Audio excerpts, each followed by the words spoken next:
warm welcome to all of you who are joining us. Once again, thank you so much for joining us this early morning for this virtual launch of the Tanzania 2021 Resource Governance Index of the oil and gas mining sectors for Tanzania. We are very delighted to have a very wonderful team which will be presenting to us the findings for this year. As most of you are aware, the Natural Resources Governance Institute has been conducting this index for a number of years for many years. And once again, we are very delighted to have this opportunity to share with you the findings for 2021. It has been a very long journey since we started. I think the latest one was in 2017, and we are very happy to be sharing the 2021. The index, as you might have seen, is collected across a number of countries. And for this year, as our presenters will be showing, we have collected the indexes of 180 countries. And we are very delighted to be sharing for 2021 for Tanzania. Again, allow me at this point to introduce some of our very good panelists who will be leading us, or some of the few participants who are with us today. We are very delighted to be joined by Professor Shukran Manya, who is the Deputy Minister for Minerals for Tanzania. Professor Manya is an expert in this area. He has been in this sector for many years, and he has seen so many of the reforms that have taken place in Tanzania. And so we are very delighted, Mheshimiwa, for you for taking time to join us this morning as one of our guest speakers this morning, indeed. I also have Abel Kiondo, who was the peer reviewer for the study. He will also be on the panel. We have Donald Kasongi from Haki Rasilimali, the chairperson for Haki Rasilimali, which is a network for civil societies working in the sector. We also have Rachel Chagonja, who is the coordinator of the network for civil society actors in Dar es Salaam, and a number of so many other actors who are joining us online globally from Tanzania, but all over the world this morning. I must also mention that Silas Olang, who is Africa Director, is also will also be joining us. And at some point, when chance allows, I will allow him to speak. But I think I want to say that once again, a warm welcome. And obviously our team in Tanzania that has worked for many years and for a long time to ensure that this launch is very successful, led by Sophia Rwegellera. So without wasting time, may I at this point, please allow me to welcome Professor Shukran Manya, with the Deputy Minister, to have a few remarks as our guest about this event for today. Prof, you're welcome, sir. Okay, thank you, everyone. May I first of all express my gratitude to be given an opportunity and a privilege to be part of the launch of the 2021 Resource Governance Index. The Minister of Minerals and the government of Tanzania is happy and feel very privileged to have stakeholders like NRGI who are working together to help monitoring and evaluate the impact of the sector to the economy and development of the country. And all of you should be aware that Tanzania as a country embarked on the amendments of the mining code in 2017. And there has been a lot of reforms that have been going on. And on our part, we have seen the positives of the amendments. And we have witnessed some achievements which I would like to pin down as we start this webinar today. The first thing that comes to mind is that following the reforms, we have witnessed the rise of GDP from 5.2 the year before to 6.4 2020. And you'll all be aware that our target is come 2025, we have to have a GDP contribution of 10%. And the ministry and the government is working hard to achieve that. And we think we are on the right track to be able to achieve that. But also in the interim period following the reforms, we have witnessed the improvement in the licensing procedures, which have really made a step and a leap in the governance of the sector. Previously, licensing procedures were taking longer than expected, and our stakeholders are now happy that we have streamlined the licensing procedures such that the licenses being released timely and of course with not much fuss.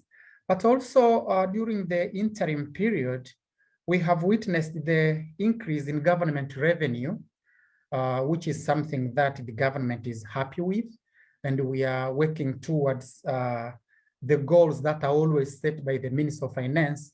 And every time, ever since we started the reforms, we have been going beyond the target set, which we find as an improvement or as a way of going with our reforms. But also we have witnessed the improvement in mineral trade. And this was made possible especially after having established all the mineral markets and buying centers in the country.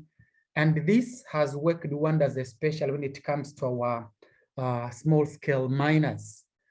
In the past, the small-scale miners would get their minerals after having spent all the money digging in the holes, but they wouldn't know where to take their produces.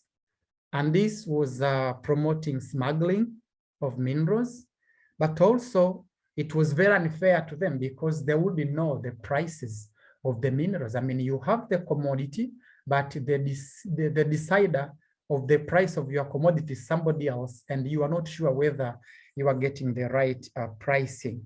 So we are happy that the improvement in mineral trade, especially by having all these mineral markets established in the country, has done wonders, and we have our small-scale subsector doing wonders. And for the first time, we have data.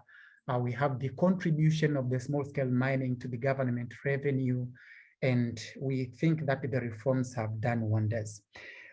We accept as a ministry and government that despite the reforms, there is a room for improvement. We have to accept that reforming the mining sector in African context is a dynamic thing. It's a journey that you just have to start, and you don't have to pause somewhere saying, I have done all. So we accept that there is a room for improvement, and that's why having the Tanzania 2021 Resource Government Index results is pushing us to do more, to see where we haven't done very well and what we have to improve, so that the goals set by the government and the expectations of the stakeholders are met, so that we have our mining sector booming and being beneficial to everyone who is part of this industry. And with these few remarks, I congratulate you to launch this Tanzania 2021 Resource Government Index. And let us now hear from you and see what are the results that you have accumulated, which for us as a government, we shall take on board to try to see that we can do improvement that are required, so that we have a sector that is meeting the satisfaction and needs of everyone involved. Thank you very much. Thank you so much, Honorable Minister, Professor Shukrani Manya, I think, for those very wonderful remarks. As I said earlier, Professor Manya has been in this journey for a long time. He has been in the sector for a long time, and we have worked with him for a long time. And he understands, if there's any one person in the government who understands this sector, one of them should be Professor Manya. And we're very grateful indeed for those warm remarks, and especially the milestone that the country has made when it comes to reforming the sector. I think in terms of the contribution to GDP and revenue collection, Tanzania is up there. The mining, the small scale mining, the mining markets, let me say so, I think are a model that so many countries are seeking to come and benchmark. Even just yesterday, I attended an Africa conference where I think this came out very clearly, that I think you're leading the country. And of course, the openness in terms when it comes to areas for improvement, as indicated by the NRGI 2021, is also something very fantastic, that we are very pleased and very proud and happy. And once again, on our behalf, please send our deepest appreciation to the government for the support and the openness and the willingness to take on some of the findings that will be shown in the NRGI. Of course, as you said, reform does not happen on a day. It's a journey, and along the way, you continue learning. And we're happy to be part of this process and willing to support you in any way. So with those opening remarks at this moment, I want now to yield my time to Sophia Rwegellera, who is our country officer for Tanzania, who is going to present the findings on behalf of the team. And thereafter, we shall have a small panel discussion who will be able to join us as well in sort of really discussing these findings for 2021. Sophia, please. You're welcome.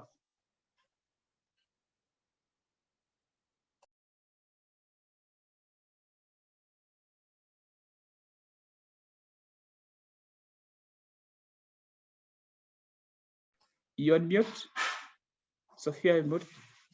Sophia still muted. Thank you. Sorry about that.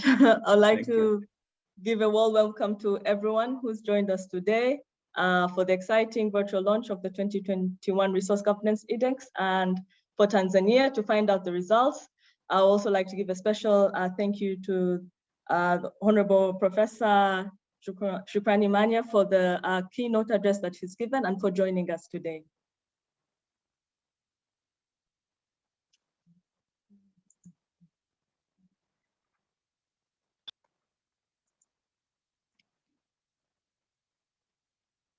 So this is what we have on the agenda in terms of the presentation that I'll be giving. So we'll look at exactly what the 2021 Resource Governance Index is, what it looks at, and exactly what it's measuring. We'll give a summary of the results for Tanzania. We'll also look at how the RGI is calculated, and then look at the mining and oil and gas assessments. And then at the end, we'll look at recommendations that we've made based on the results that we're making to specific ministries and agencies on what can be done to improve transparency and accountability in the sector. So we'll start off with a short video that gives an overview of the 2021 Resource Governance Index. Effective governance of the oil, gas, and mining sectors is a persistent challenge around the world. If well managed, resource wealth has the potential to improve the lives of over 1 billion people living in poverty in resource-rich countries. However, the lack of transparency and absence of accountability in the extractive sector means that citizens often don't see the benefits of their nation's resources. Additionally, poor governance can lead to corruption, environmental damage, and even violence and conflict. Our mission at the Natural Resource Governance Institute is to ensure that countries rich in oil, gas, and minerals achieve sustainable, inclusive development and that people receive lasting benefits from extractives and experience reduced harms.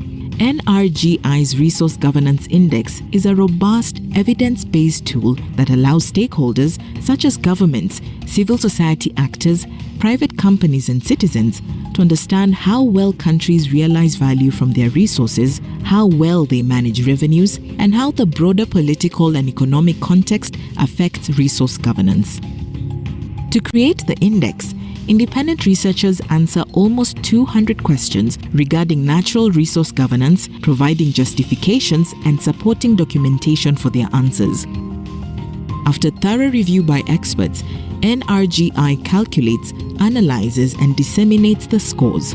Recent events and the accelerating climate crisis provide the opportunity for countries to build back better. How oil, gas, and mining resources are governed will play a key role in how societies develop. The Resource Governance Index tells the story of resource governance around the world and provides a roadmap for policy and practice reforms. It's a critical tool for those who aim to promote transparency, demand accountability, and drive reform in the extractive sector. This year, we are launching the newest edition of the Resource Governance Index, focusing on 18 countries. Country-specific data and analysis will be published on a rolling basis throughout the year. To learn more about the Resource Governance Index, visit www.resourcegovernanceindex.org.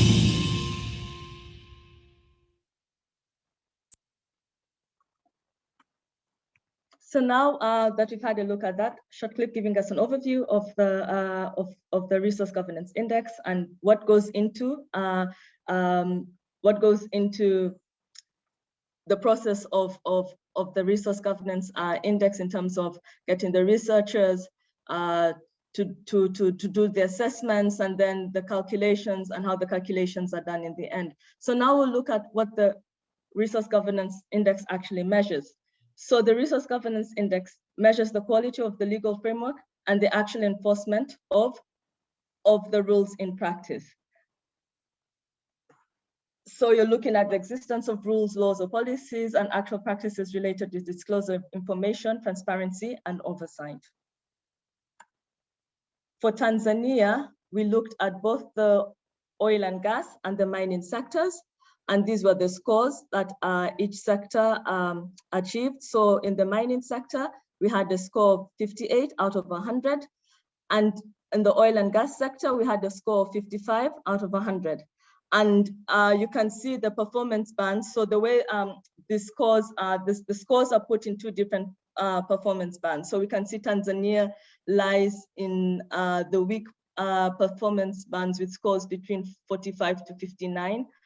With the mining sector scoring 58 and the oil and gas sector scoring 55 respectively. So how is the RGI calculated?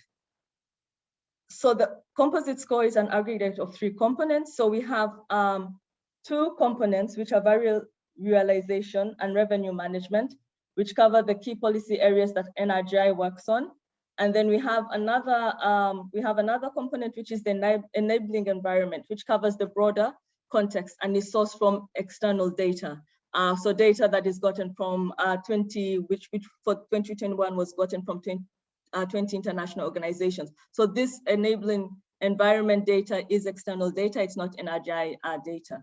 So for value realization, the subcomponents that are looked at and are measured here are the licensing. So looking at licensing rules and also the disclosures of that. We're looking at taxation.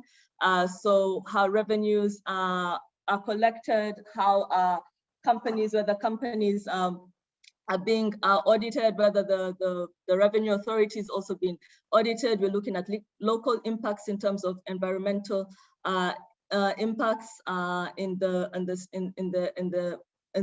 from environmental impacts from the extractive activities and whether there are rules in place to ensure that for in terms of, like, let's say environmental impact assessments, whether the public can access these, and also whether these the environmental impact assessments and social impact assessments are also being disclosed. And then you also look at the quality of governance of the state-owned enterprises. On the revenue management, you're looking at national budgeting, subnational resource revenue sharing, and sovereign wealth funds. And then on the enabling environment, which we say is data, external data, you're looking at voice. So the broader context of governance in the country, you're looking at voice and accountability, government effectiveness, regulatory quality, rule of law, control of corruption, political stability, and absence of violence, and open data. So with the extractive sector components, you look at indicators which measure either law, so the existence and public availability of laws and regulations, and the practice, the disclosure, enforcement, and adherence to rules in practice. So for the law indicators, you have 20 indicators that were looked at for the 2021 RGI, and for the practice indicators, you had 30 indicators which were looked at. So just to give an example of the law and practice indicators. So example, a law indicator with regards to contract disclosure, we'll look at whether there are laws in place or rules in place to on whether the government is required to make contracts public, and also then the practice indicator looks at whether contracts have actually been disclosed. Also, another example is with regard to pre-licensing round rules, whether the list of companies which have submitted license applications are actually, whether there's a requirement for them for this list to be disclosed, and then the practice will be whether these lists were actually disclosed. So that's an example of the law indicators that are looked at, and also the ensuring practice indicators that are also measured. So for Tanzania, we'll look at the mining sector. So as mentioned earlier, the mining sector scored 58 points out of 100, which was an improvement of 9 points from the 2017 RGI, where the mining sector scored 49 points. So the improvement in the scores can largely be attributed to improvements in revenue management. But however, it's what we would like to point out, the mining sector still falls in the weak performance band. So if you look here at value realization, so the three components that we are looking at are value realization, revenue management, and enabling environment. You see that for value realization, Tanzania is at the lower end of the mining sector is at the lower end of the satisfactory performance band. So the satisfactory performance band looks at scores between 60 and 74. So here Tanzania is at the lower end of that, the mining sector is. And also in terms of revenue management, that is also 60 out of 100, which is at the lower end of the satisfactory performance band. And then we have a score of 53 for the enabling environment, which falls in between, which is in the weak performance band.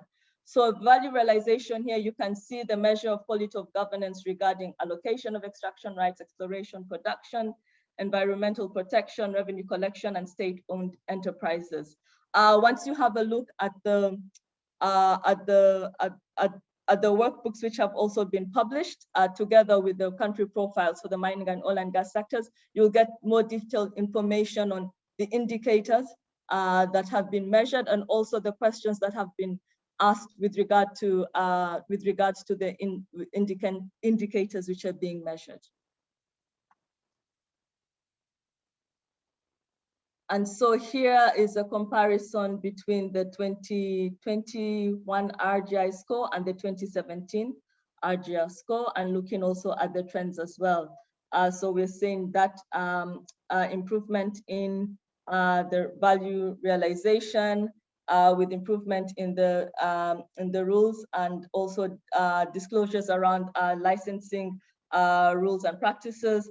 Taxation, we also see there's a high score there, and of 85, and then local impact, more or less the same, where we have the weak scores of 46, and also state-owned enterprises, where we see a slight increase in the score, but also where the scores for that are actually not good, and an indication of room for improvement in the governance of the state-owned enterprise, STAMICO.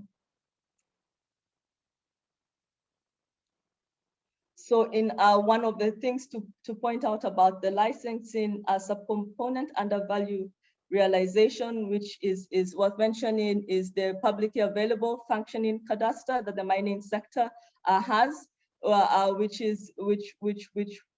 we consider is actually a good one, and which also maybe the oil and gas sector could learn from, and also the pre-licensing rules and practice, and also the disclosure of the minimum predefined criteria that qualify companies that can participate in the licensing round, which are actually disclosed on the ministry's website.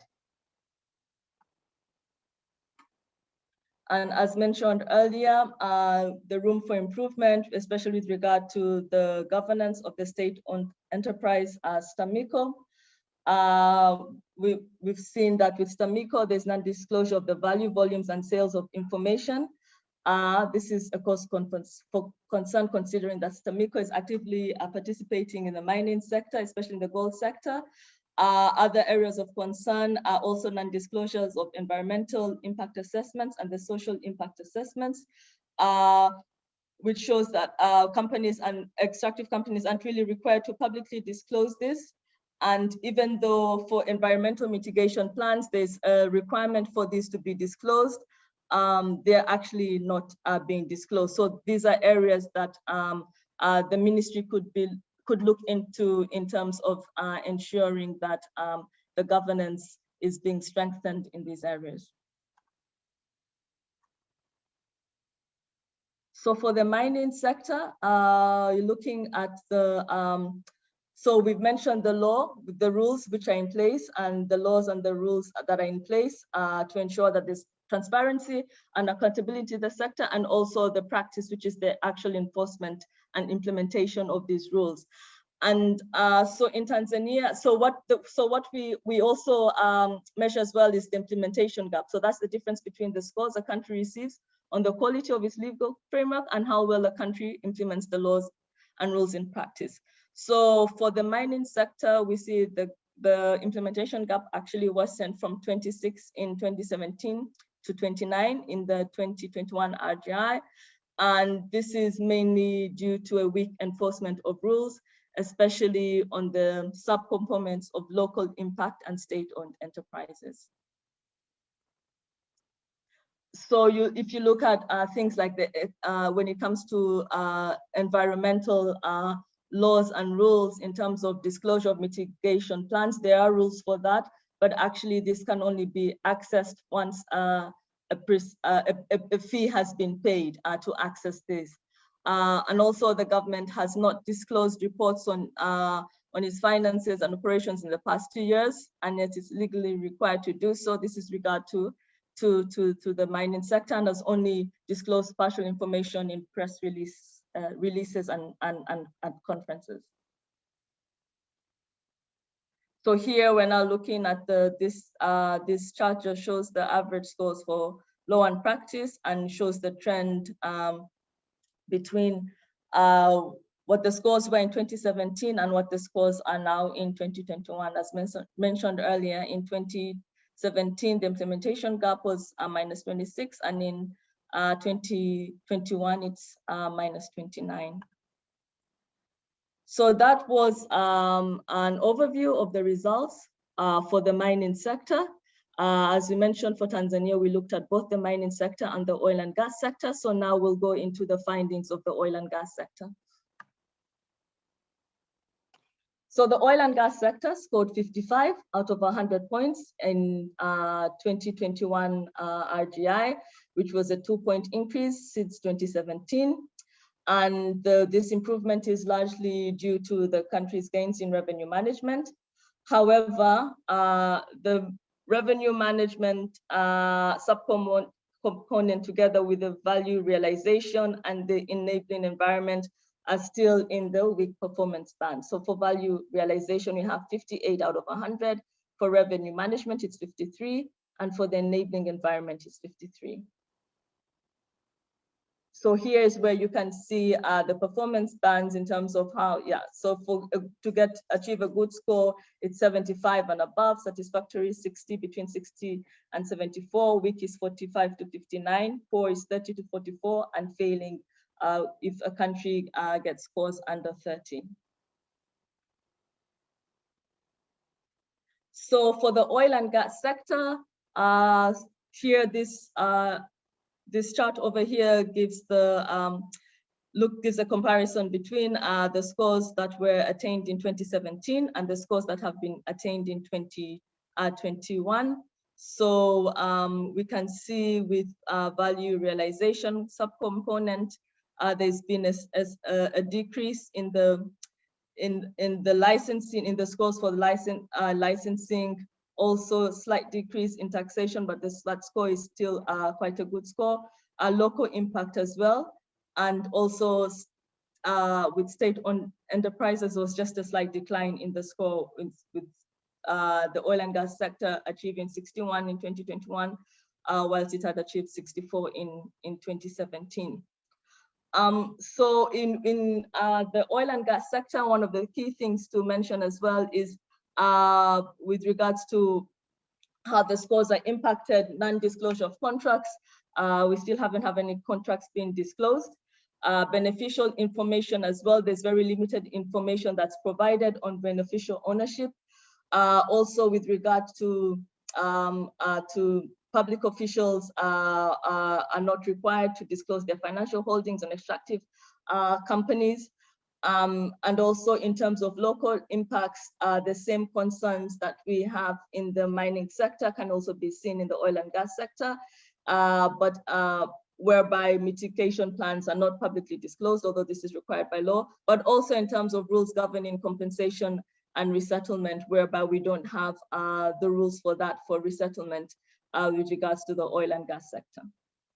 And hence we have the oil and gas sector with the value realization scoring in the weak performance band. And so, but also areas for improvement which we would like to highlight. So this chart over here shows the what do you call it? The scores, the comparison of the scores between the scores that were achieved in 2017 and what has been achieved in 2021. And then this column over here looks at the trends between 2017 and 2021. So some of the things to highlight from the oil and gas assessment, especially in terms of room for improvement. So the National Oil Company TPDC scored a satisfactory score of 61 points. However, we would like to point out that TPDC should disclose more information about its non-commercial activities, since it does participate in non-commercial activities, and this can also be seen on the website. There's on that it does participate, but it doesn't really disclose information on like how much is spent on these activities. TPDC should also publish costs and revenues of its subsidiaries, and also publish its code of conduct to enhance transparency and accountability of the activities of the oil company. Revenue management, there was a score of 53 points, which was 13 points up since 2017, but it still falls within the weak performance band. Areas of weakness were around national budgeting and transparency. So an online portal data that would disclose information on reserves, production, and exports would be really useful in terms of enhancing transparency in this regard, and that is something that would obviously recommend should be established. And then this is the evolution of the gap between law and practice in Tanzania's oil and gas sector. So the oil implementation gap has narrowed from minus 28 in 2017 to minus 18 in the 2021 NRGI. And so this shows that, yes, the government although it's narrow, there's still room for improvement to ensuring that whatever laws are in place are actually being enforced. And so now here we have this chart that shows us the comparison between Tanzania's mining and oil and gas sector in the 2021 Resource Governance Index. So we have mining on this side with the scores for the components of value realization and the revenue management, and also looking at the different sub-components under those components for both the mining and the oil and gas sector.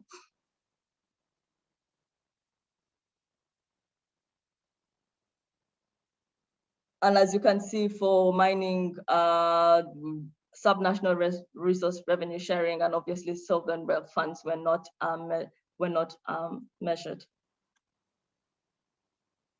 So recommendations for the mining sector. So here we're giving recommendations, and these are really specific to the ministries or government agencies that are concerned with the different areas where we feel that the legal framework needs to be strengthened and provisions made for the disclosure of certain information, but also steps to be taken to ensure that where these rules are actually in place, that these rules are being enforced. So the recommendations we have for the Ministry of State for the Environment, President's Office should create provisions in the legal framework that require the disclosures of environmental impact assessments and social impact assessments, and to ensure that these are actually available to the public. The government should take steps to enshrine resettlement in the land laws to maintain consistency both across the mining and land laws, because in the mining sector, you do have in the mining law provisions for resettlement, but these do not currently do not exist in the land laws.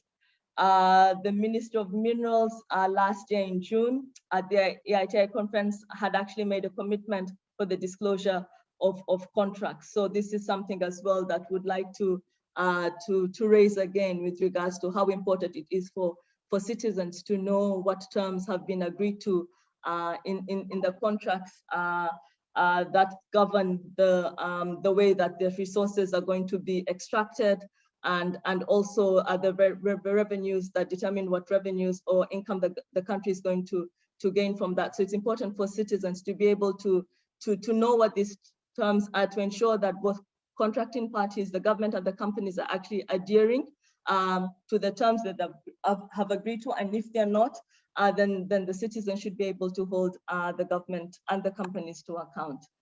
The Ministry of Minerals should soften amendments to Tanzania's mineral laws, which have afforded the government discretionary room to cancel and suspend contracts. So this will improve the rule of law and regulatory quality, creating a more conducive environment for investors.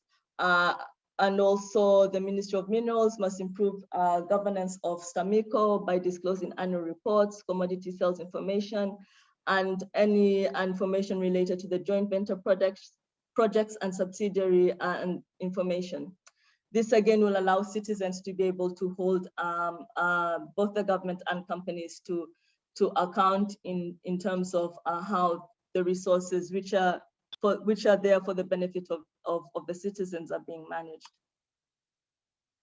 In terms of recommendations for the oil and gas sector, so here it's mainly to do with Ministry of Energy should ensure there's a cadastre. As mentioned earlier, the mining cadastre is actually quite a good one. So maybe the oil and the Ministry of Energy could learn from that with regards to what sort of cadastre to have for the oil and gas sector, in terms of also the information that's relevant for that. So for the oil and gas sector, on TPTC has the activity map, but doesn't really have all the essential information related to other companies that are involved in the exploration and production activities. It has minimal information on that map, so there could be improvement in that. And also for the oil and gas sector as well, we're recommending the disclosure of the contracts in that sector. We're also recommending that BRELA prioritize enforcement of beneficial ownership rules. Since last year, the Finance Act, with the Finance Act and the amendments that are made to the Companies Act in terms of provisions on defining who a beneficial owner is, and yeah, the sort of information that should be required of companies that they should provide in terms of who the actual owners are of these companies is also useful in determining which companies or which individuals are involved in the sector. And this can also help prevent tax evasion and dealing with disreputable individuals to ensure that the country gets the benefits that it should derive from its resources. And also for the Ministry of State for the Environment, with regards to the environmental and social impact disclosure rules in legislation, should also be that this should be enshrined in legislation, but it should also be enforced once this has been done. So thank you very much for listening to me. I hope this presentation has been useful in giving you an overview of the results that we have. As mentioned earlier, obviously more information can be gotten from the profiles and the workbooks as well, which contain more detailed information on the comparison of scores, on the questions that were asked, the indicators that were measured, and also the justifications that were provided by the researchers who did that work. So I'll hand over to you, Moses. Thank you indeed, Rachel. Sophia, for that wonderful presentation. I think for carrying us through the index. Of course, as you might appreciate, the index is quite detailed. It has a lot of technical angles to them, so squeezing them in a very short time can be a challenge. But again, you are very much welcome to sort of log in to the links onto the NRGI website, and you can actually have access to the detailed. You can actually even have access to the workbooks if you want to have some more details to understand exactly in terms of how those scores have been found and what are the justifications. And I can also see in the chat that my colleague Alex has also posted a link. So you can actually just click on that link in the chat and be able to access the detailed information about the index and also to find out what are some of the justifications, which explains why we have the scores for that. In summary, the index is just like a diagnostic. So it diagnoses some areas and it tells you you are performing here well, you're performing there badly, you need to improve here perhaps, and you need to do here and there. And it gives you some kind of a sense of where you are. And of course, as we have seen over the years, actually the index has become a very powerful tool for many policymakers, but also other actors in the sector to look at exactly how they perform. So I'm very delighted that you have been able to bring those out, and we hope that this kicks off a discussion for further analysis. A few findings there. I think the mining sector performing slightly better. For Professor Shukrani, perhaps that will be something that you'll be happy about. I think there could be some improvements in the oil sector. And of course, when it comes to issues about local impacts and disclosures, that's perhaps where the government needs to work a little bit more. But I think, as we said, it's a step in the right direction, and we hope that some of the things that have been picked up can be taken on board.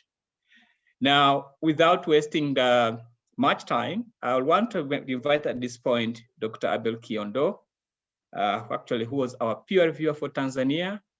He looked at the findings before they were fully compiled. He tried to cross-check with the different data sets within the government and also within the ministries and also other sectors.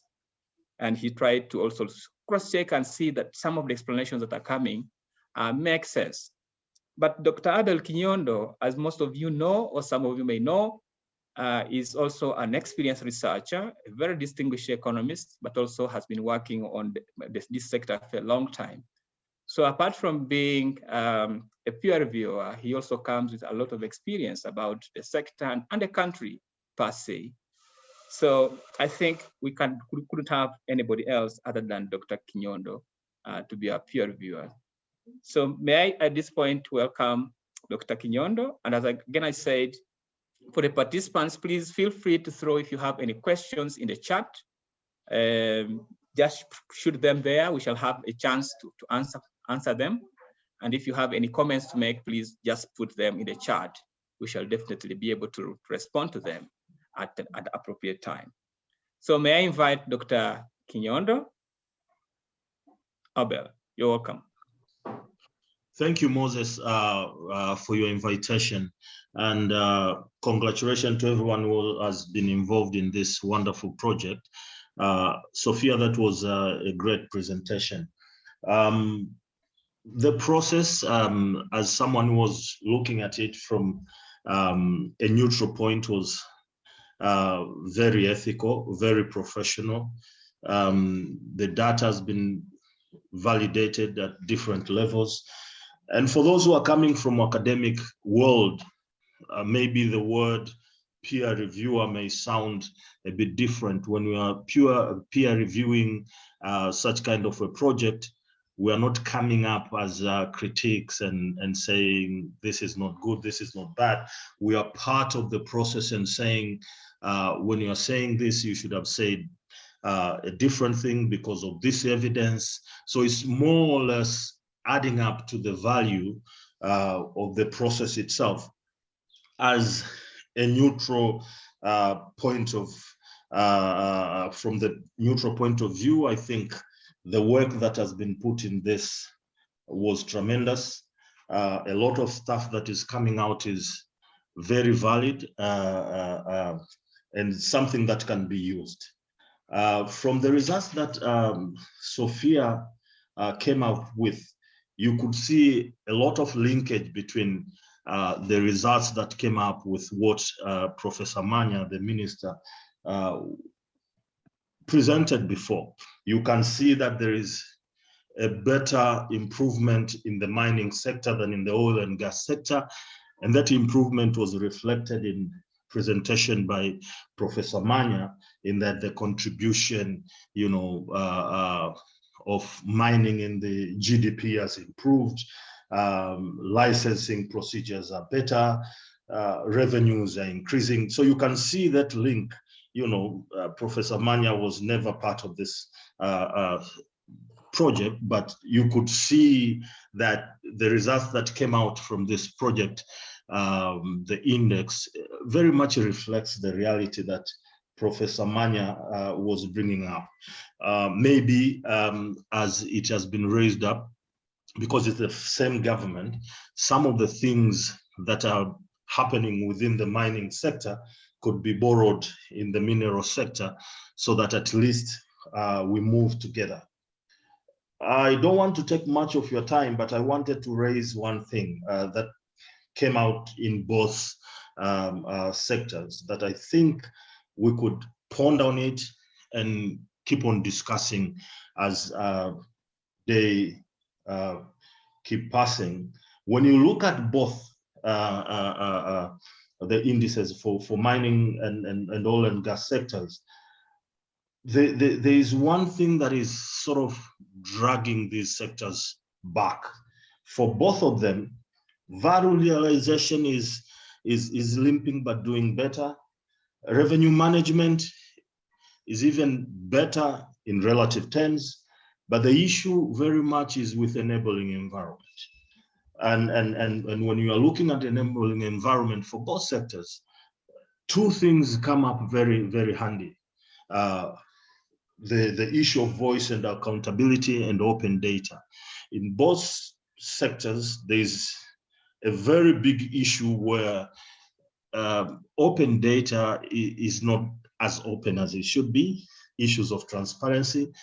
So when we are seeing ourselves not doing relatively better in all other aspects, it's very easy to track it down and say, you know what, if you're not opening your data, if there is no voice and accountability, there is no way a significant improvement can be there. Because the way individuals and institutions work, they need to be pushed around. They need to be reminded about their responsibilities. That gap that we see between implementation and the laws that we have can only be narrowed down if you have real accountability, if you have voices coming out and reminding the government, you have forgotten this, maybe you do this, this is how you do it better. And the only way the voices can be informed, can be given at an informed level, is if you have, open data for everyone to see. Unfortunately, at times we think a certain clique of elites are the only ones to be privy to data and all that. Sometimes we can help each other. People from the government, I'm sure they're very brilliant. They know their stuff. But at times, when you open up data, you can get one or two more addition, in contribution.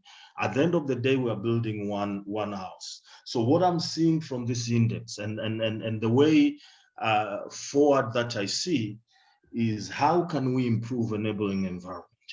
What roles can all the stakeholders from the government, people in the sector themselves, academia, research, NGOs, CSOs, how can we make sure that voices and accountability in Tanzania in these particular two sectors are being improved? And of course, with the government, our own laws allow for open data, so it's just a matter of implementing that. I see enabling environment as the place to start.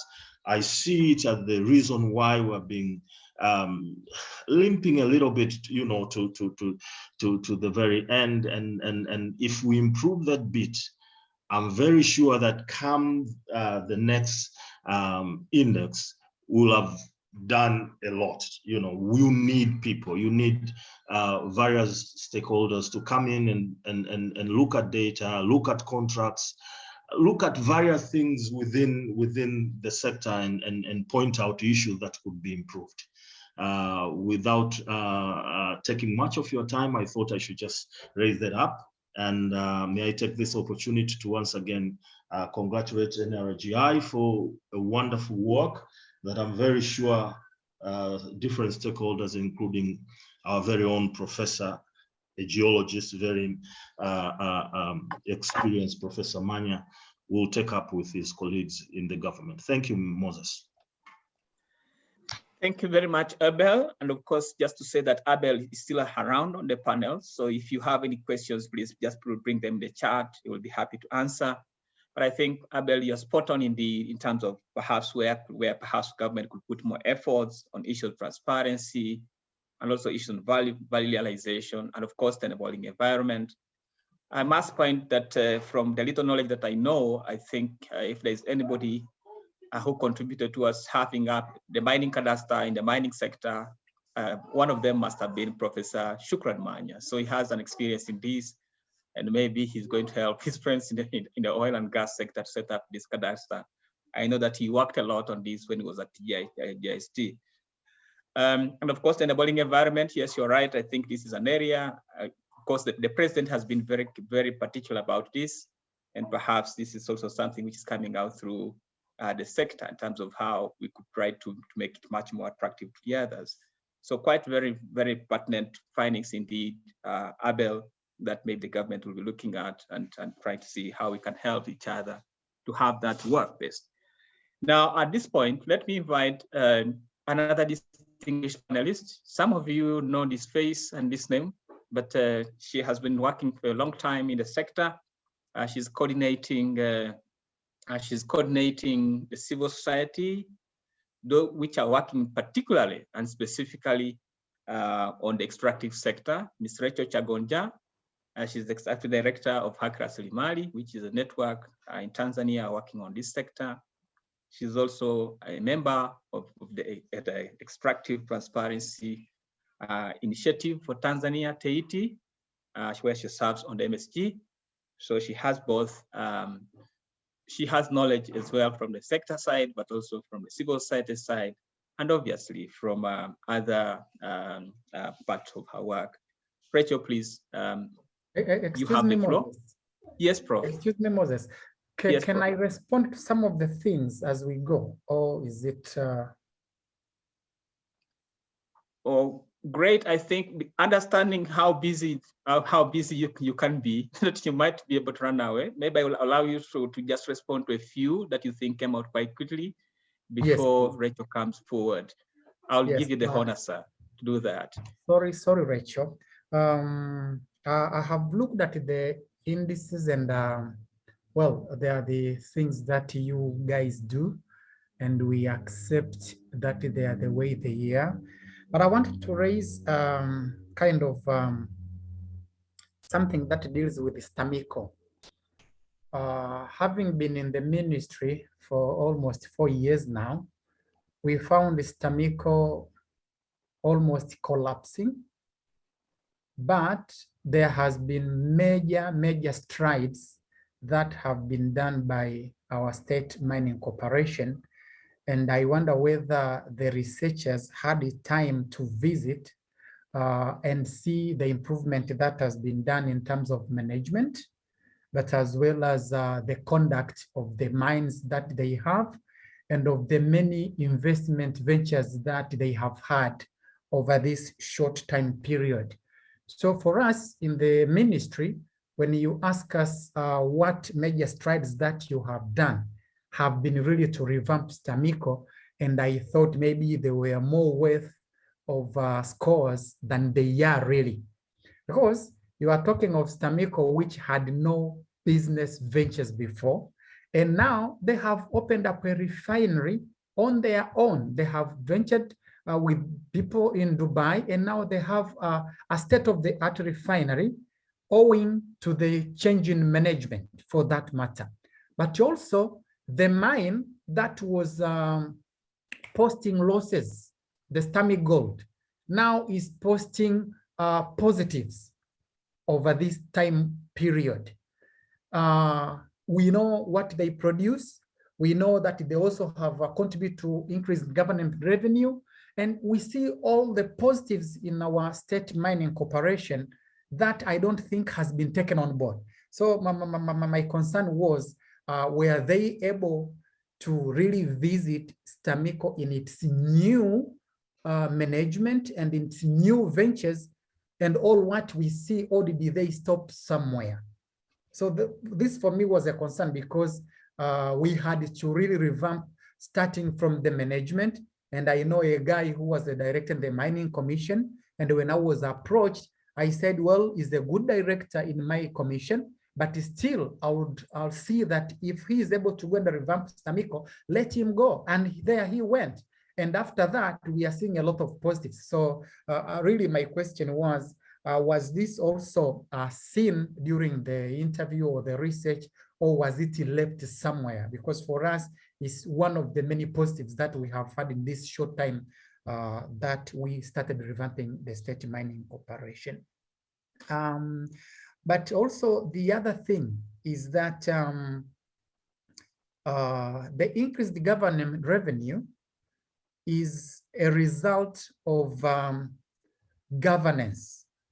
I'm saying this because I'm the one who was the first executive secretary of the Mining Commission. I know what I found in the sector and the way that the strides that we made. So I know that is because of the improved governance that led to the increase in government revenue.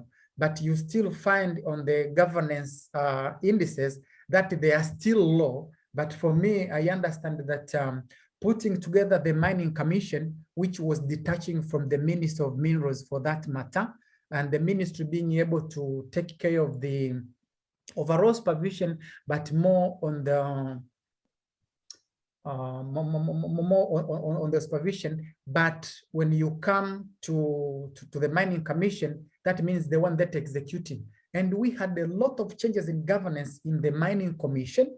And essentially the positives that you see are a result of good governance. But I find that when it comes to that, again, the scores are still low.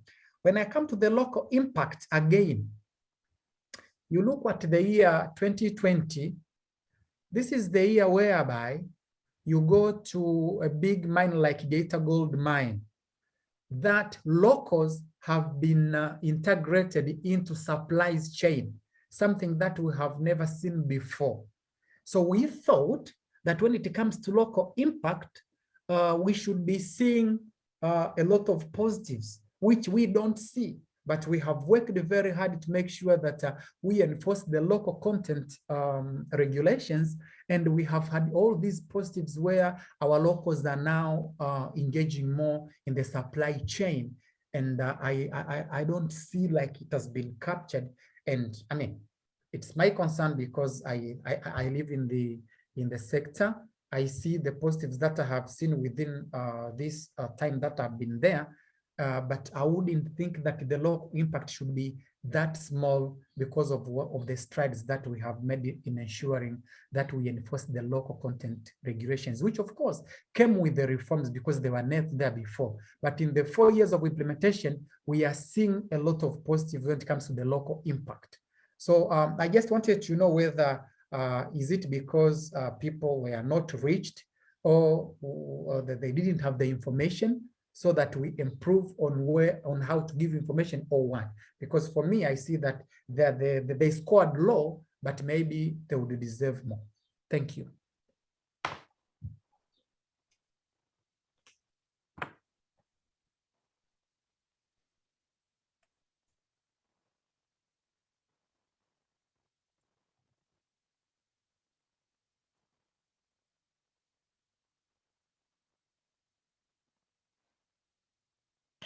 I think, Moses, you're muted. We cannot hear you.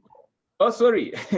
No, I was saying that thank you so much for Professor Manya. And I think that's the beauty of actually having you been as a technocrat working in the agencies, then now in the ministry. I think that really gives you a cross-dimensional view of the sector. And I think some of the points that you are raising are very fundamental. Yes, I agree with you entirely that we wouldn't have seen an increase in the governance or in terms of revenue collection had it not been because of the reforms that you have done in the governance side. Now, some of these questions I think are I'll direct them to Sophia, maybe at some point to clarify, because they are more of the justifications. Why are they scoring low? And when actually they should be scoring higher? Is it also something to do with the timing when the index, the data was collected? Perhaps maybe some of the significant milestones in STAMICO, like the refinery, had not started, or they had not become public. Is there anything that you want to respond to, or you want Rachel to go first? Then you respond this at a go. Sophia. So maybe I'll just respond quickly. So sorry, I've just put up the slide here, which shows exactly what the RGI is measuring. So we commend especially STAMICO on the work that has been done on the governance that has the improvements that have been made in ensuring that it's being governed well, and also on the refinery that has been constructed. But I just put this up just as a reminder of what the governance index actually measures and what it doesn't. So something like the refinery will not be captured. That such an outcome is not being captured by the IGI, but also in terms of what STAMICO is doing.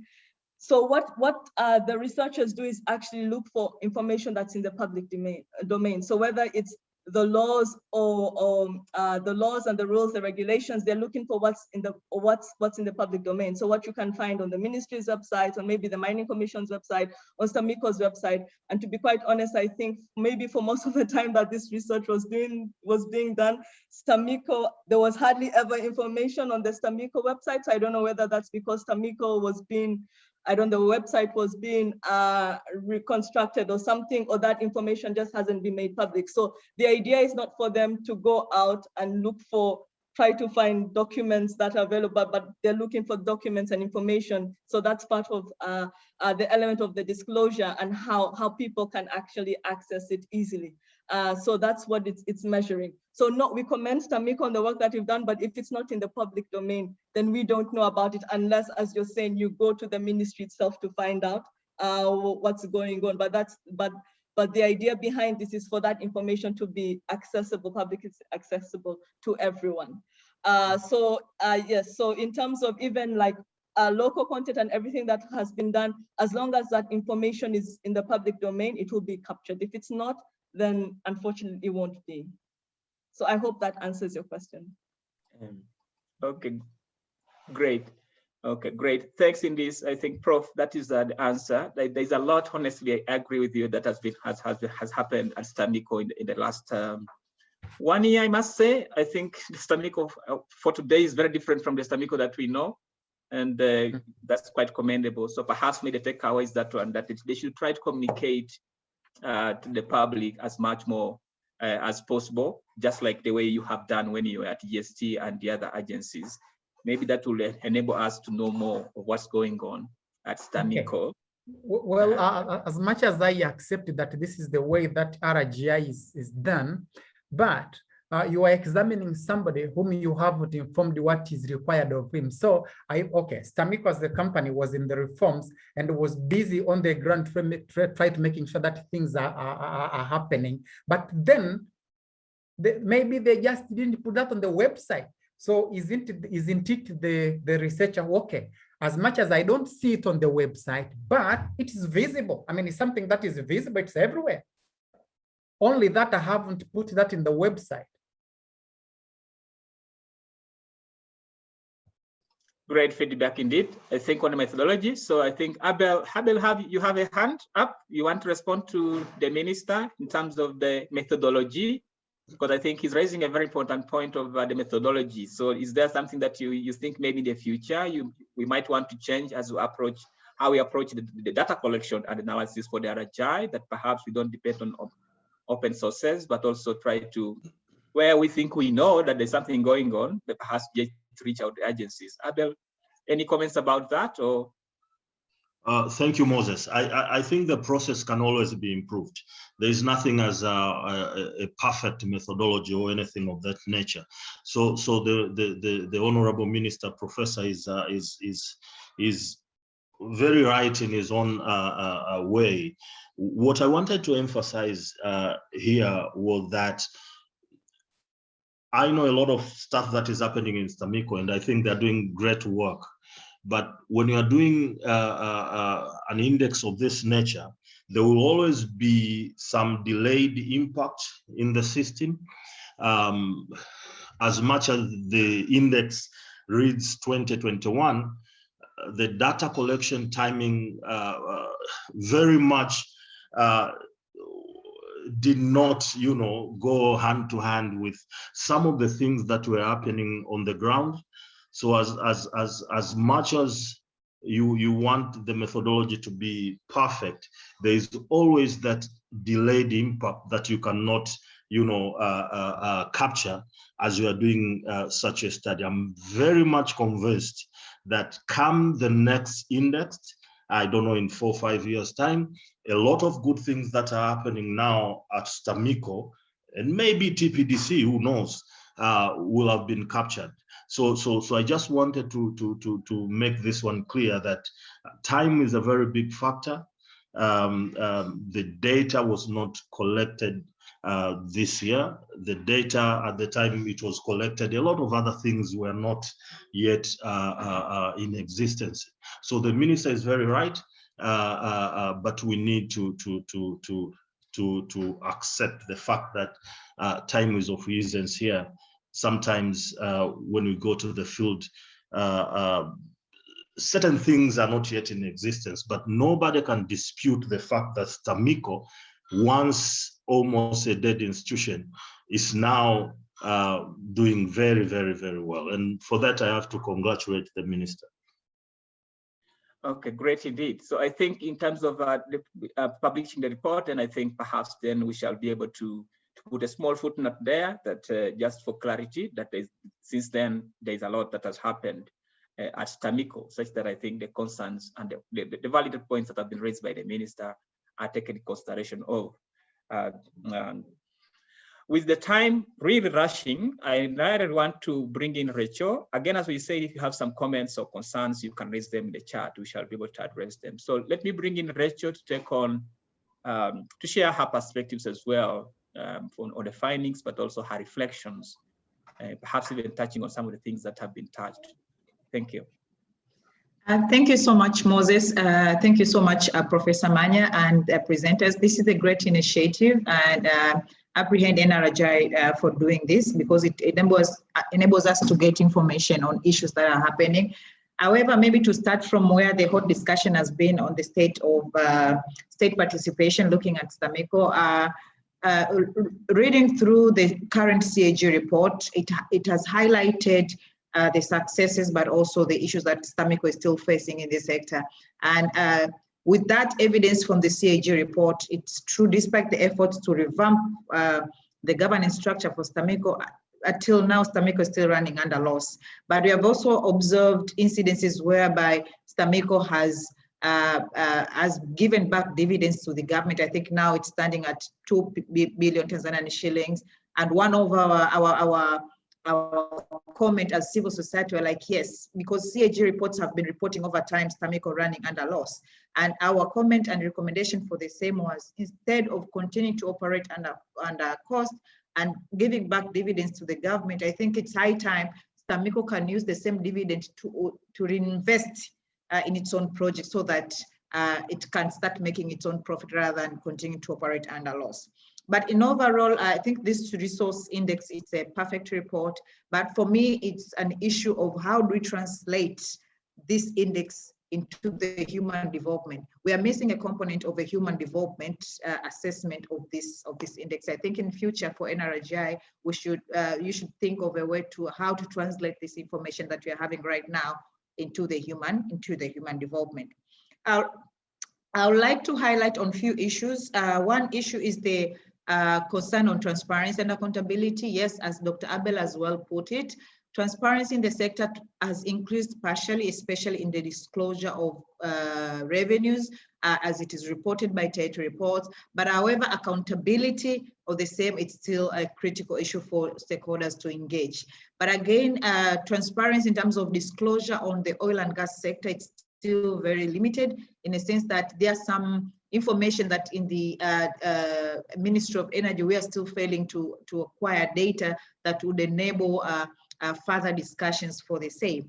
And I'll go for, to highlight the few is that disclosure on the state or reconciliation on the oil and gas wealth fund. It is still an issue of concern for us to engage as civil society, and for that it poses the threat to enhancing transparency and accountability in the sector. Looking at the contribution of the extractive sector to the economy generally, as it was well put, it's a great effort that the Ministry of Minerals has done a lot of changes, and we are seeing the successes.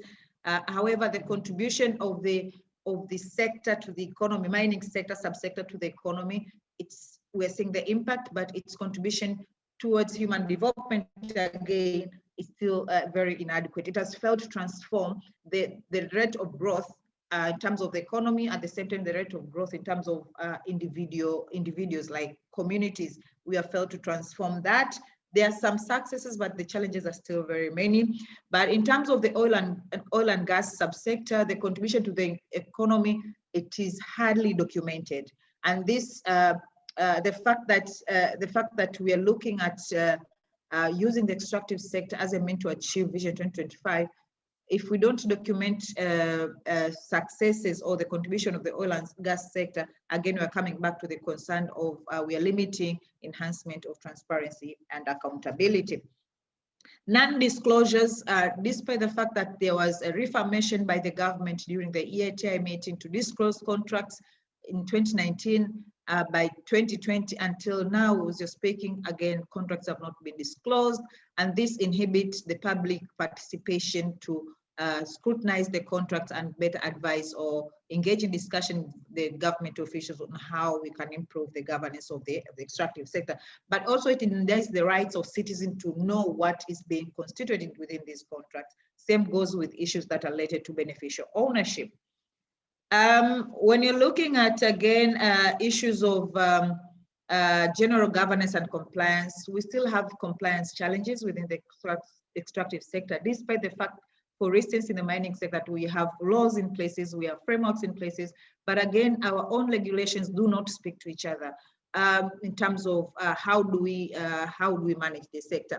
The practice and the law speak different. For instance, I can just give it to an issue of concern here, issues of local empowerment, specifically maybe looking at issues of Tanzanian participation to Dar es Salaam Stock Exchange market and how the mining sector is being aligned to that.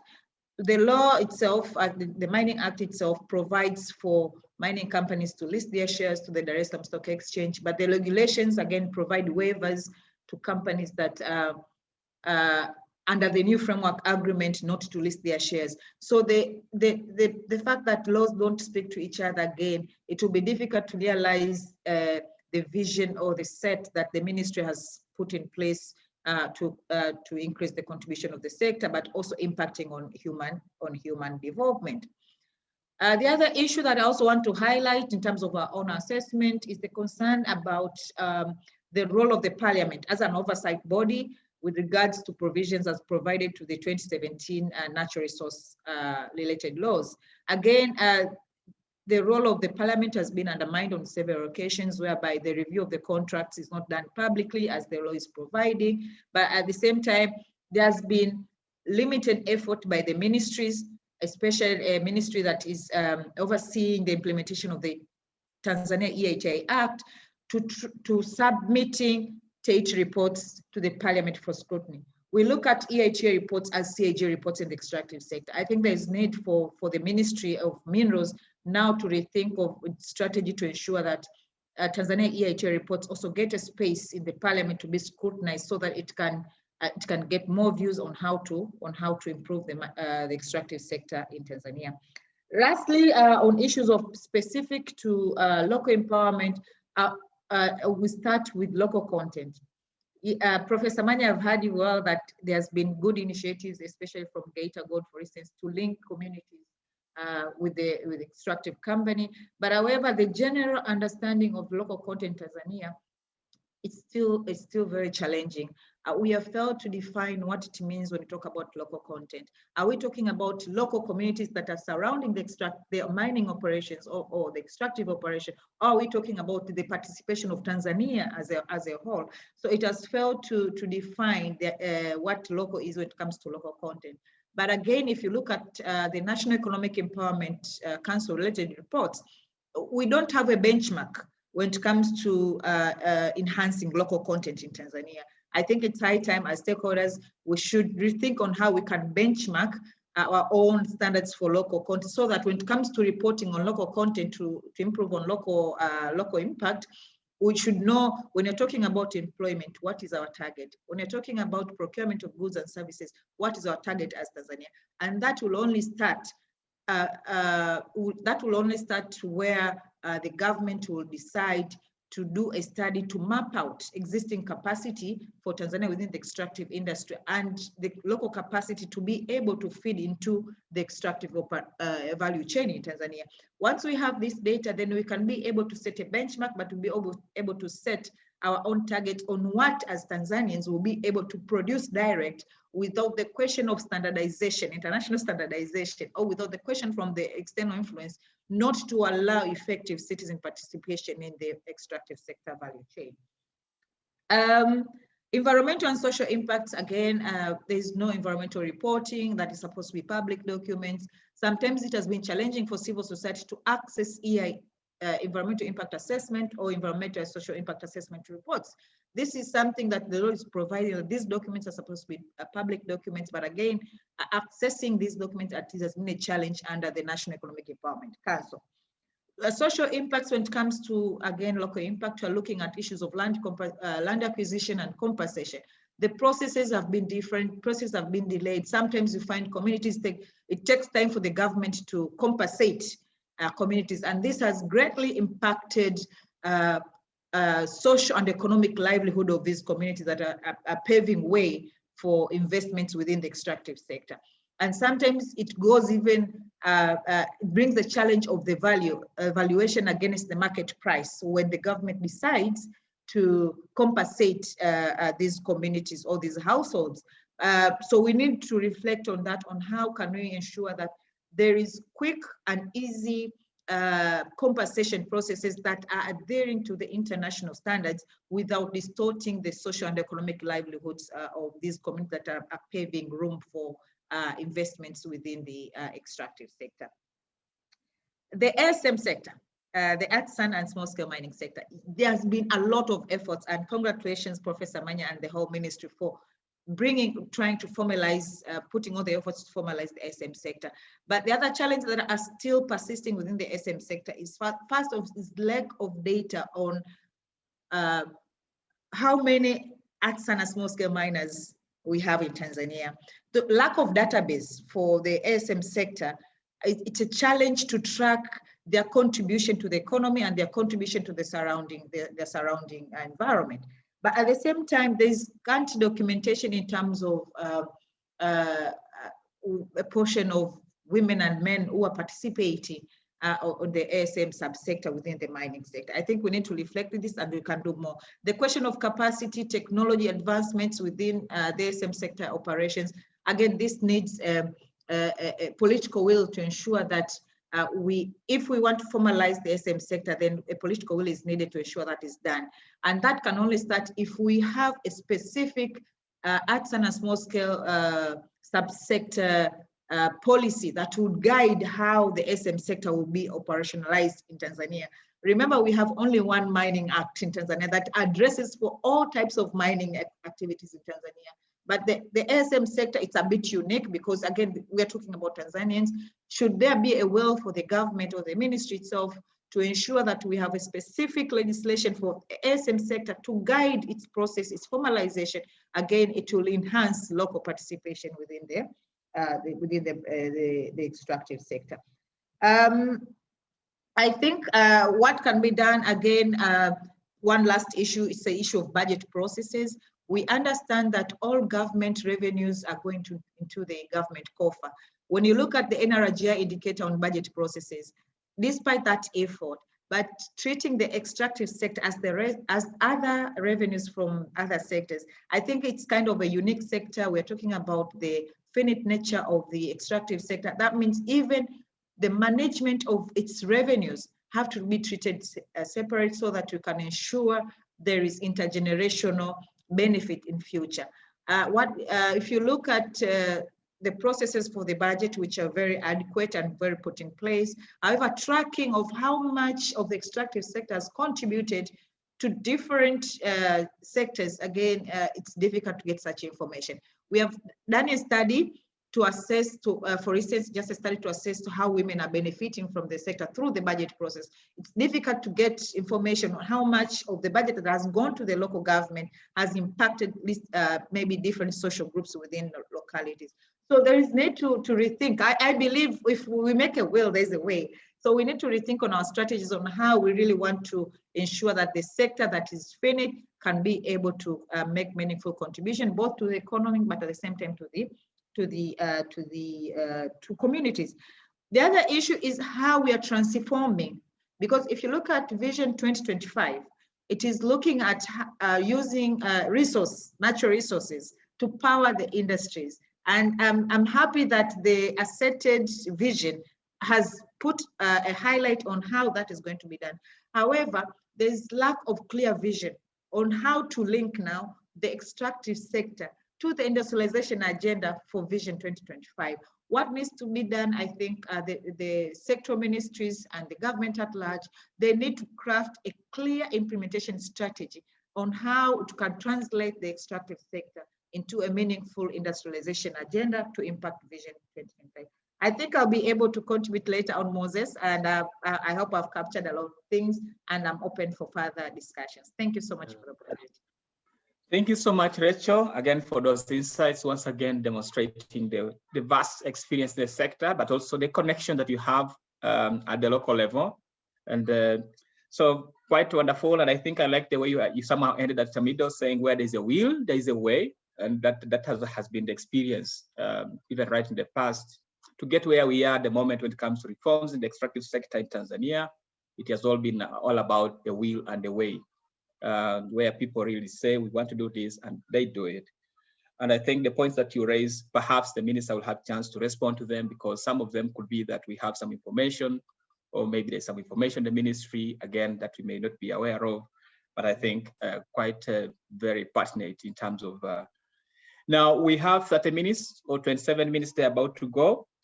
Before I give you a chance to respond, all of you, I wanted to raise some of the questions that have been directed to you in the chats. And of course, these ones, some are also going to the minister. So maybe he will also have a chance to, when he responds, just respond at a go. We have, let me start off with a question I think a question from Mr. John Bwire. And it goes to the minister, and he says, can the minister help to understand what plans perhaps the government will put to improve the score upwards, if there are some areas that you think that the government will work on. But he's also very particular if we can have something or some information on the ongoing new issues with LNG plant in southern Tanzania. So if you have some information there, that would be quite helpful to share. I know that this is the mining, the energy sector, perhaps not with directly sector, but maybe you might have some views there to share. There is also a question about open data, and perhaps this goes to Sophia.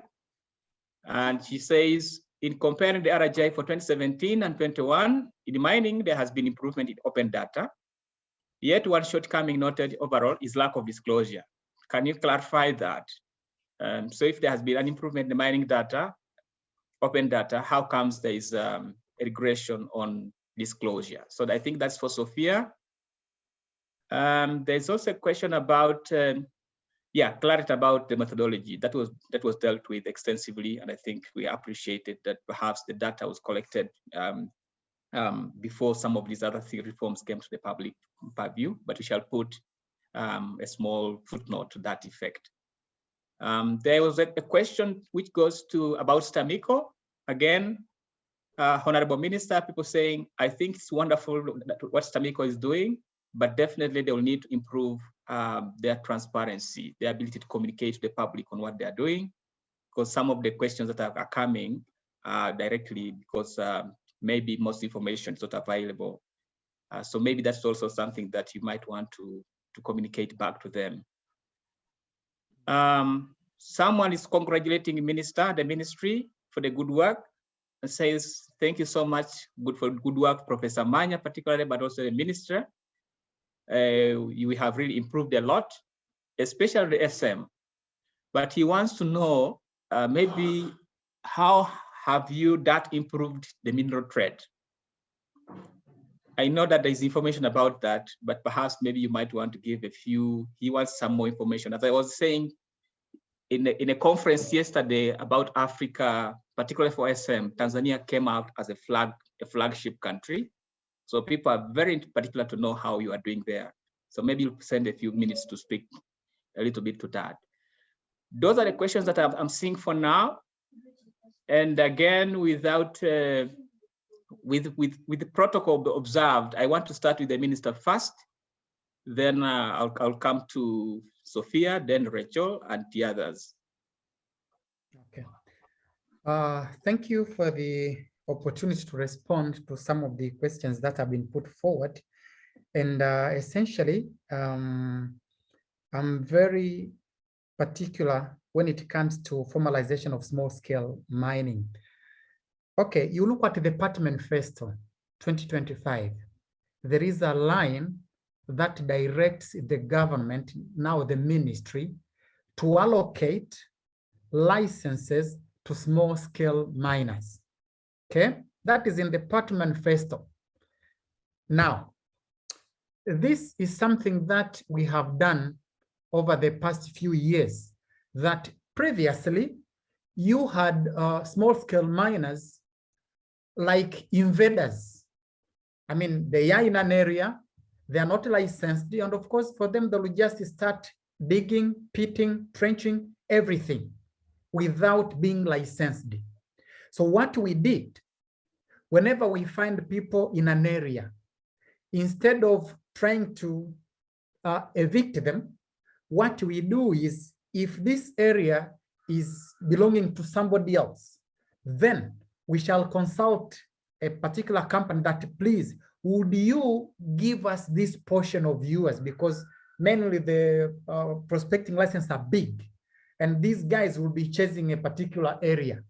And this is what we have done over and over again, of trying to request from the PL owners to make sure that they release some of the land to the small-scale miners, and that was followed by licensing them. So we have people who were formerly artisanals, unlicensed, but now they are licensed. And we have so many good examples of that. So I would want to say, as much as there is a caveat that maybe the numbers of the small-scale miners are not known, and in terms of the agenda, and maybe this should be our agenda next, but if you would ask someone who has been in the country, okay, and that's when it comes to the fact that the researchers don't have to rely on something that is only in the website, because that can be really misleading if you want to be giving something for the public. Why do I say this? One will be aware that the mineral markets in Tanzania, they are there only for small-scale miners and not for the large-scale miners. So if you are talking of formalization of the small-scale mining, the introduction of more than 50 buying centers, 50 mineral markets in the country is telling you this was geared to formalization of the small-scale sector. And for the first time, you ask me today, even when I wake up, what is the contribution of the small-scale mining to the government revenue? And now it's up to 30%. Okay? Something that was not there before. So I say, because you have researchers that are in country, instead of just, saying, is this in the public domain? They could, and I was expecting, if this was to come up, I should have been one of the interviews. I should have been interviewed, because I've been in the Secretary of the Mining Commission for the last 3 years, and now coming to be the Deputy Minister. I think I was supposed to be the person who was to be interviewed, apart from searching information for the public domain, because, as I say, it can be something that can be improved by the institutions, but this is something that is visible. I mean, we have had all these licensing of the small-scale miners done in public under cameras and TVs every now and then, okay? But the great manifestation of the fact that we were very hard working on trying to make sure that our small-scale miners are benefiting is when we introduce the places where they can sell, and the business is more transparent than the tomato business, because tomatoes are in the sack, but minerals are open. Somebody goes to the market with the minerals openly, go there knowing what I'm going to get, because the prices in the markets are open. You find the price open on the board. So you sell after having measured, after having seen your price, you know what I'm going to get, because you know the price. You can even ask. So I think when you ask of formalization of the small-scale mining in Tanzania, I think is something that has to be said, that we have done great things, which I think is not reflected in the scores. Why?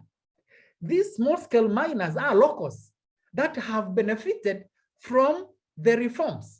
So when you say that the local impact remains the same, I'm baffled. I'm puzzled, because these are the locals that have had all this money because of the formalization of having the mineral markets.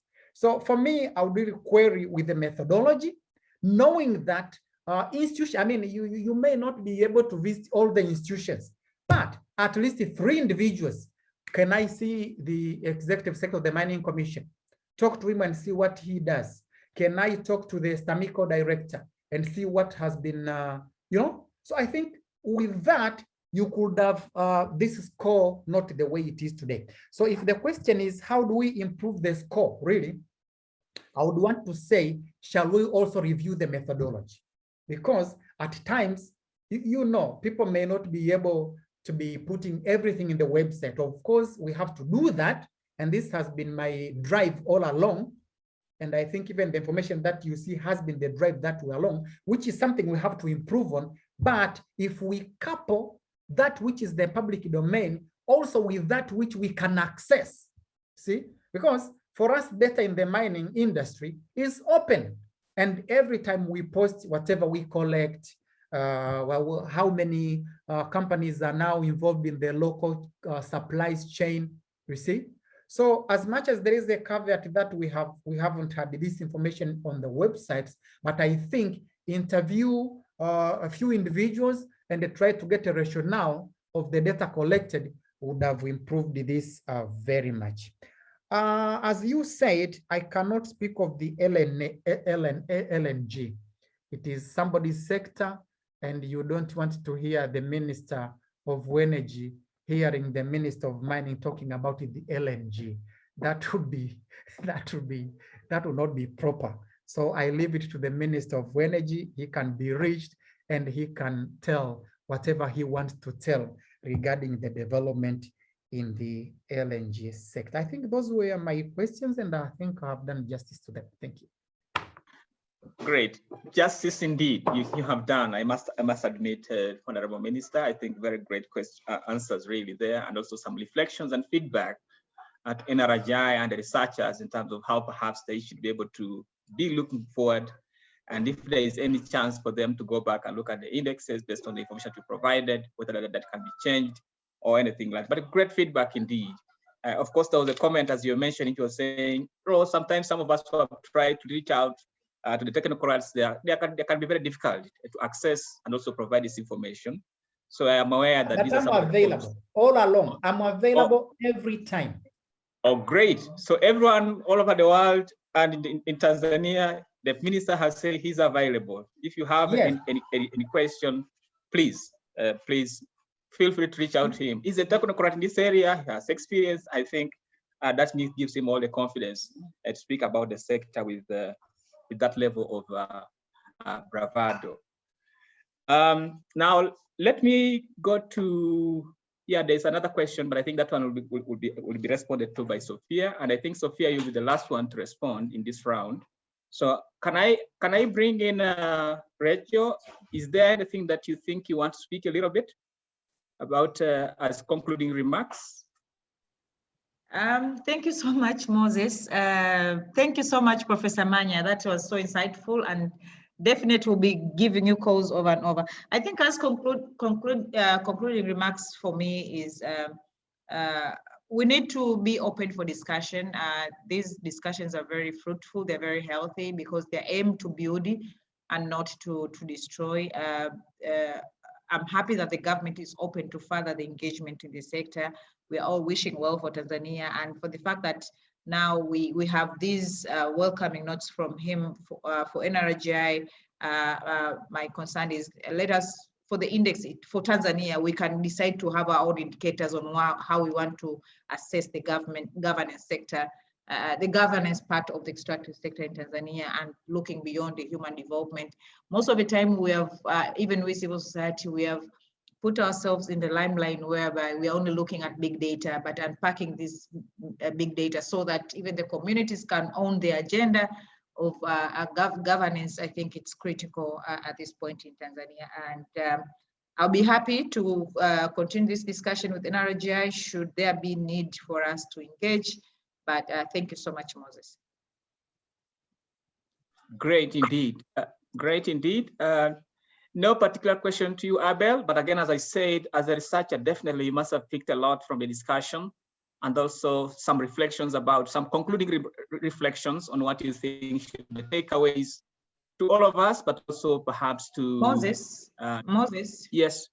Yes, Rachel. Maybe one, sorry, apologies for the interference. Just one quick issue. There's a discussion about STAMECO that is coming up very strongly. I think, Professor Manya, you as an expert in the sector, now that you want to make the sector known, I think we need to make now, it's high time for the government to ensure that STAMECO becomes a holding company.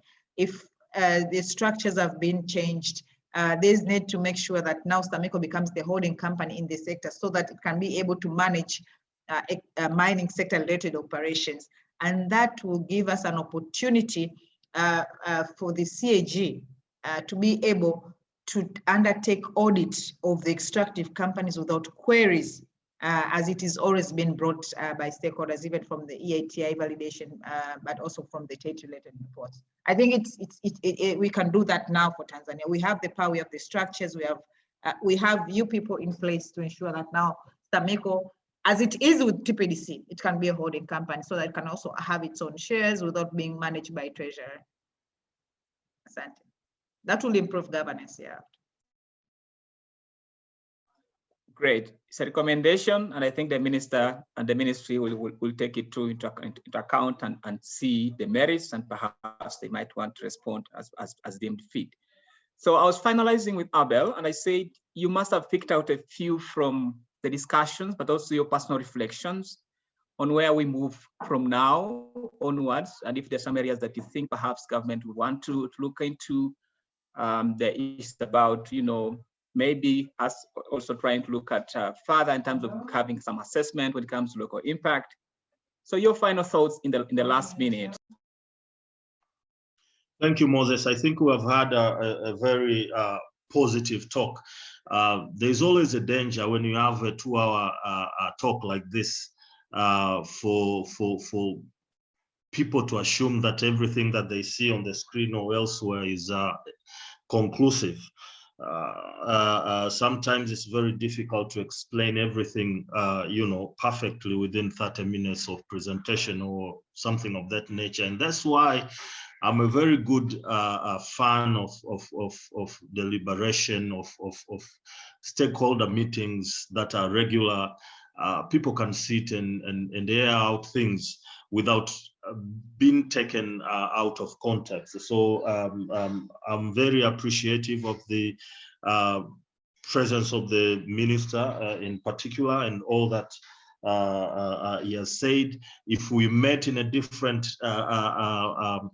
avenue, I would have asked a lot of questions like his belief. It seems that trading centers give good values for artisanal and small scale miners.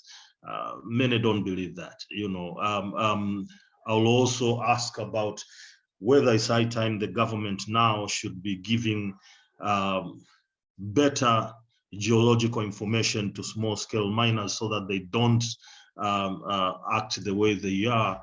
And there are issues around the formalization of ASM in that mostly the formalization bit seems to be revenue maximizing rather than improving the technical level of ASM engagement within the mining sector. But these are the things that we could meet, you know, and talk in a more conducive and time allowing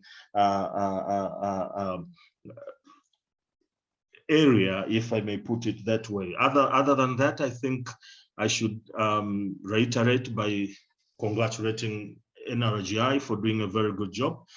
And I should also appreciate a very good work by Moses to coordinate this and have everyone talk the way they have. And of course, the minister. Not every Professor, now you are a politician. Not every politician is willing to come in such forum and talk the way he talked. So that's very nice. And we hope we can have such engagements in the future and make this engagement more regular, if I may put it that way. Thank you, Moses. Thank you so much indeed. Professor Manya is such an outgoing person when it comes to matters related to the sector. He's very passionate about it. I think he was born into it, and he's always willing. And I think just before Sophia comes in, I want to say that it's our aim as NRGI, of course, to have that we shall be having some other follow-ups, discussions or meeting with perhaps maybe the ministry now that Professor said that, where we can actually also have a chance to sit down and look at the findings in detail and some of the reflections. And of course, the points that you have raised, some of these, you'll realize that you're also working on the Kiswahili one, which is for our Tanzanian audience. So they could also be reflected into that final report. So I think the request from Abel, I'm sure that my colleagues down there, the country team in Tanzania, will be looking at it and perhaps trying to set up that meeting where we can have a small closed one-to-one meeting where we can actually engage at length. I wanted to bring in now Sophia for her final remarks, but also just to beg your indulgence that I will be asking Silas Olan, who most of you in Tanzania are very familiar with and may be asking where is he. He's our Africa director. He will be giving us our final wrapping up remarks. So just to bear with us if we go a little bit above 11:30 by a few minutes to allow Silas speak a few words such that you can also listen to his voice and also know that he's with us. He decided to remain behind the scenes, but he has been working very tirelessly to ensure that this thing comes through. So Sophia, there are some questions that I raised to you, and also the final one, which has come to you, which I want to raise to you. Someone is asking and is saying he has some specific questions to you in terms of the way forward, and he's saying, very good presentation and very good finding, they're timely, but what targeted interventions have you been put in place to ensure that the recommendations the government are sort of really observed or implemented or followed through? And the other question is there any relationship between the results of the study and the current pandemic of COVID-19? So that's also another question that you want to take on, which has been also directed to you. Sophia, in a few minutes. Thank you, Moses. So maybe I'll go back to the first start with the question that I think John Vire had asked about open data, the score there, which there's been an improvement in the score, but then a regression in disclosure. So just to say, to reiterate, as we had said at the beginning, open data was one of the subcomponents under enabling environment. And as we said, those enabling environment data is external data. and that is to do with a broader context in the country. So not only specific to the extractive sector, whereas on disclosures in the index, we're looking at disclosures related to either the mining sector or the oil and gas sector. In terms of ensuring that what we have recommended is taken on board, it starts, so we've had our presentation here. We were very honored to have Honorable Professor Amanya with us, so that has been really good. So this is how we have a start of the of engagement in a way with government and also civil society and other stakeholders, but we're also open and we are looking to have more engagements with government actors on that, but also other actors as well. So just to mention, we're looking to have the breakfast debate. So this is a conversation we want to keep going, and we are glad to see that the ministry, with the representation here that the Ministry of Minerals has here, that they're open to more discussions around this. So we're really pleased to hear that. But also, so we intend to have more engagements, whether it's with government actors or with civil society, or maybe even if the private sector, if they would like to have these engagements with us. In terms of the relationship between the study and the pandemic, we actually had questions that asked whether any of the answers that were given were impacted by the pandemic. And for those questions, none of them, for all the questions that were answered, at least for Tanzania, the pandemic didn't affect the answers. So those are my answers to the questions. I hope I've answered the questions to the satisfaction of the people who asked them. And for my final remarks, I would just like to say, yes, to thank everyone for joining us today, and to say, yes, we'll keep the discussions going, and we're open to the engagements with stakeholders who would like to engage with us. Moses, if you will just allow me, related to this, but not really specific to the RGI, is just to mention that NRGI Tanzania and REPOA have training that we run annually on the basic principles of resource governance for sustainable development. So this year we're going to have it in August, and maybe I'll just ask Theo if she could to just post on the chat the link to our page on our website, where you can actually apply, find the details on how to apply for this training. So just wanted to mention that because it is related to resource governance, just to let anyone who would be interested in attending such a workshop, let them know that will be happening in August this year. Okay, great. Thank you so much, Sophia. I think for winding up, for everyone who is interested, that's an opportunity to learn more about the sector. You can apply, and definitely you'll be able to participate, to go through that training, and you'll meet some experts there to guide you through some of these basics. And I think it won't be online, so there shouldn't be any hindrance. With that, I think I want to thank all of you. But before I invite Silas, let me also thank the team, which has been quite diverse, working on this, right from New York, our office in New York, our office in London, but also other experts in the Czech Republic who are working to just coordinate the whole of this program across the NRGI. You have been such a fantastic team. And of course, our researchers in Tanzania as well. Some of them are in-house, but also others have not been able to join us. I want to thank you for a very commendable start of this great work. As Sophia has said, this is just the start of the discussion. I think we shall continue in different forums to ensure that we dig this further and we understand more. Now, at this moment, let me invite Silas Olang, who is, as you know, Silas is our Africa co-director, and he has really served a lot, and I think he has worked a lot on Tanzania, and he has been, I can say, one of the people who has really been able to help us reach where we are. So Silas, if you are on the call, please, you can unmute yourself and have some final remarks as we bring this to a conclusion. I must also thank our colleagues from the EITI Secretariat. I can see Gilbert, I think, is online. He has posted. And of course, our external partners from the different embassies and foreign missions and development partners as well for joining us today for this fantastic launch. There is more to come, and more sessions will be coming on this. And also look out for other countries. Uganda will be coming, I think, next month. And very soon we shall also have other African countries. Theo has posted the link for the training, so please feel free to access it. Silas, please. Thank you very much, Moses, if you can hear me, and for fantastic, facilitation of the launch.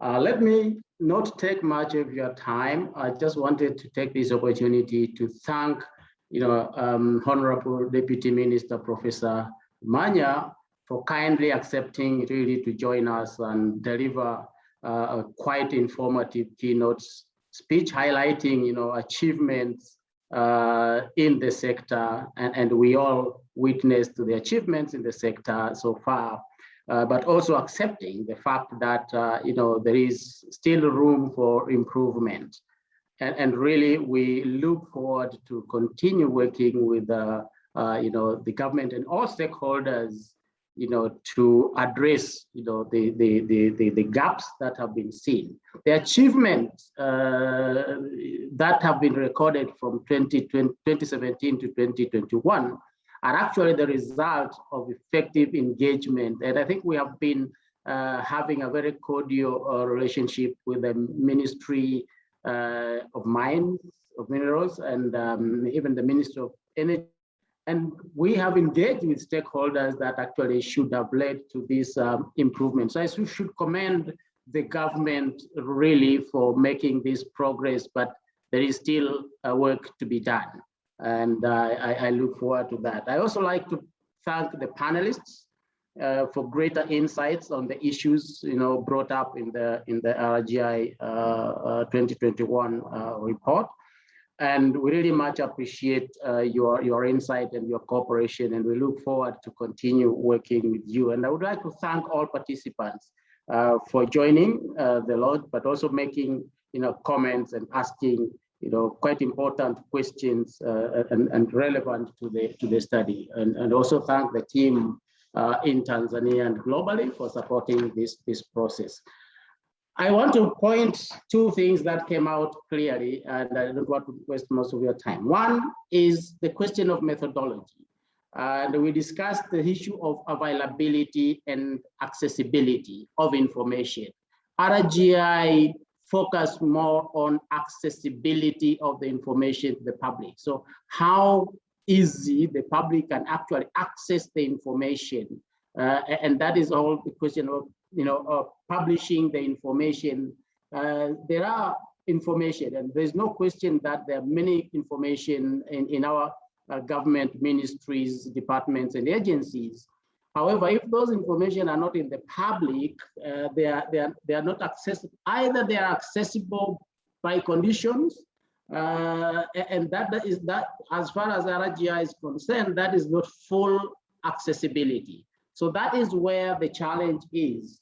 We're not measuring availability, but we're measuring whether the information is available and accessible to the general public. So that is an important aspect to note as we go on. And then there was a question of local impact. I must admit that NRGI,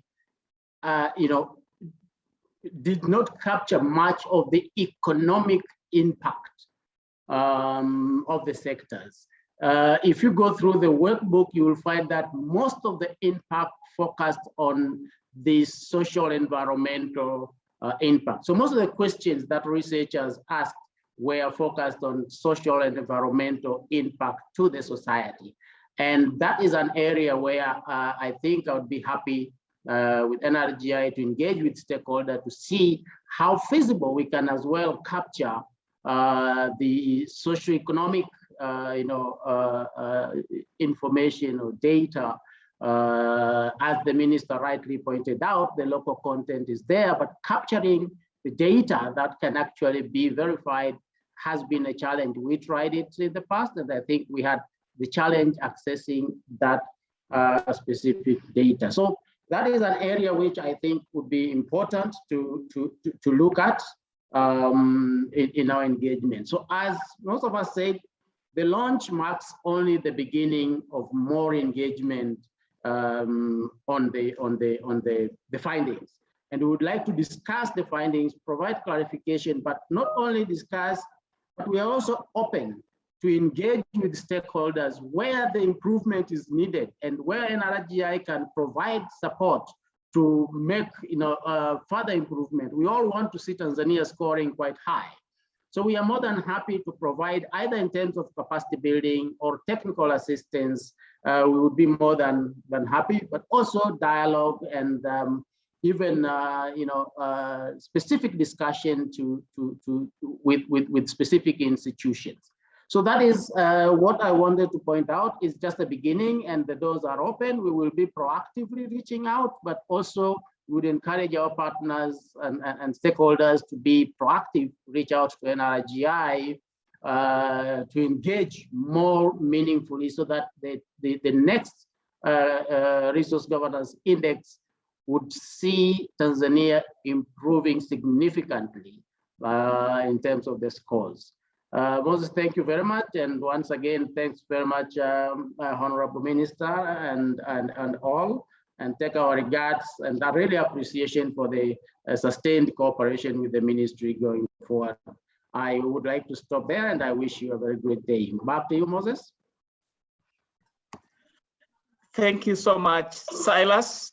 And just to be sure that actually that is Silas speaking, it's not Pavel Bailek. so for the Tanzanians, that you don't really begin thinking what's happening. They have changed. Silas is there. That's Pavel, that's Silas. And thank you so much for those concluding remarks as well. And of course, again, reaffirming our willing for continuous engagement, and we shall explore those opportunities as much as we can. There are questions about when is Kenya coming up. For the Kenyan audience, I think for this year, NRGI 2021 did not capture Kenya as a country, but I'm sure it will be capturing, we shall capture Kenya in the next NRGI. But I also wanted to mention that for the Kenyan audience, you might be aware that at Strathmore University, NRGI has established the African Anglophone Learning Hub, which will be opening this September. So again, look out for the call, and please feel free to apply for the course, which is going to start with an introductory course on extractive sector governance, looking at the policy and the practice, particularly for Africa, for the African continent. So there's that opportunity for the Kenyan audience, but definitely our next NRGI will capture Kenya. I think with those remarks, I want to thank you so much. And I say with a very kind Swahili heart, asanteni sana, shukran sana, and thank you, Professor. My regards to the ministry, and take back our best wishes to you, but everyone at the ministry who is working hard to ensure that we maximize value from our extractive resources. I know that some hands that are raised at this moment, but because of the time, I'm sorry we have to end here. And I want to thank you and wish you all the best, and see you next time. Asante sana, Mungu ibariki Afrika, Mungu ibariki Tanzania.